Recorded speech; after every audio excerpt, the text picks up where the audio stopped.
एक औरत थी और उसको नौकरी से निकाल दिया। किस बात के लिए? कि तू चर्च जाती है। फॉरेन में, यूरोप की बात बता रहा हूं। उसको जब चर्च से निकाल दिया और उसी समय कहा तो चर्च में जाती है, उस कंपनी के मालिक ने उसे निकाल दिया। और वो 2 दिन सोचती रही कि मैंने क्यों बपतिस्मा लिया, क्यों मैं चर्च गई, क्यों मैंने दान दशमांश दिया, क्यों मैं प्रभु में इतना बड़ी, मैंने क्यों इतनी मेहनत किया। और उसी समय वो परमेश्वर उसको देख रहे थे, ये क्या करेगी।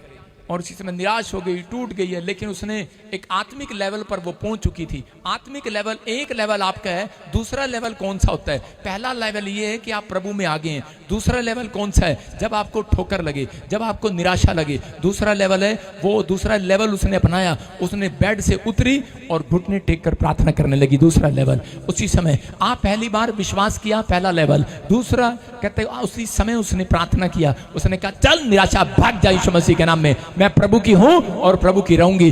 तुरंत उसको फोन आया। उसके मालिक ने कहा कि हमारा बजट, कहता हमने देखा है, कहते कि तू वापिस आ जा। और वो वापिस गई और उसने कहा, कह रहा कि हम तेरे को रखना चाहते हैं क्योंकि हमें पता लगा कोई करोड़ों की डील जो थी बिजनेस में वो तेरे कारण आई है, तेरे कारण। कहते कि हमारा, कह रहे कि कई फैक्ट्रियां खोल सकते हैं हम इतनी फैक्ट्रियां खोल सकते हैं, तेरे को रखेंगे हम। लेकिन उसने कहा कि तूने मेरे यीशु का अपमान किया, तूने मेरा अपमान किया, अब मैं तेरी फैक्ट्री में काम नहीं करूंगी, अब मैं खुद की फैक्ट्री लगाऊंगी। आज वो औरत खुद की फैक्ट्री की मालिक है, याद रखना।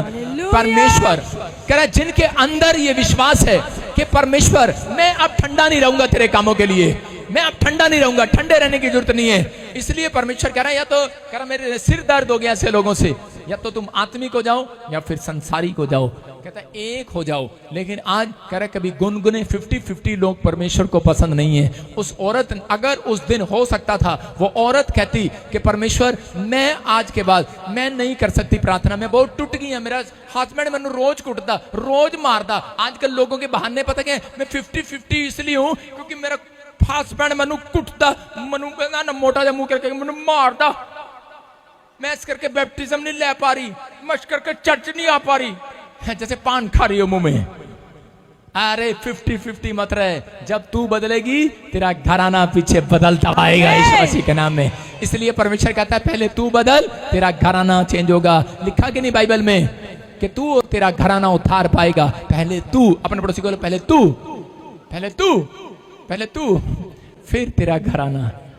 इसका मतलब पहला लेवल आप हैं, आप पहली सीढ़ी आप हैं। जब आप चढ़ेंगे परमेश्वर का निराश नहीं होंगे। वो औरत हो सकता था, कह सकती थी कि छोड़ परे, कुछ नहीं दिया परमेश्वर ने, लेकिन उसने भरोसा रखा और उसने अपने आप को ठंडे नहीं होने दिया। यीशु मसीह में आने के बाद अपने आप को ठंडा मत होने दो, गुनगुना मत होने दो, अपने आप को गर्म रखो, सर गर्म रखो। अपने पड़ोसी को बोलो सर गर्म मत कर, मेरा सर गरम कर देते हैं। पादरी साहब अब तक कुछ नहीं हुआ, पादरी साहब गुण नहीं मिलिया, पादरी साहब 3 बार ले हैंड कराई, कुछ नहीं मिलिया। सर गरम साडा हो जाता।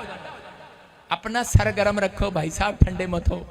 आप परमेश्वर में बने रहो, कहते हैं, और करते रहो, प्रार्थना करते रहो। परमेश्वर जानबूझकर छोड़ते हैं कई बार, इसलिए वो देखना चाहते हैं कि ये कितना गर्म रहेगा, कितना प्रभु में बोल रहेगा। अगर परमेश्वर उसको करें छोड़ देते और उसकी मदद ना करते, ऐसा नहीं हो सकता था। मैं कह रहा हूं आज हो सकता है आपकी लाइफ में कोई ऐसी सिचुएशन हो और आपकी मदद ना हो रही हो, लेकिन उस समय में आप उसी समय घुटने टेक कर दूसरे लेवल पर चले जाओ। याद रखना गवाहियों का शोर आएगा आपके कानों में। आमीन, आमीन बोलने वालों के। आमीन। मैं देख रहा हूं शोर आ रहा है, शोर आ रहा है।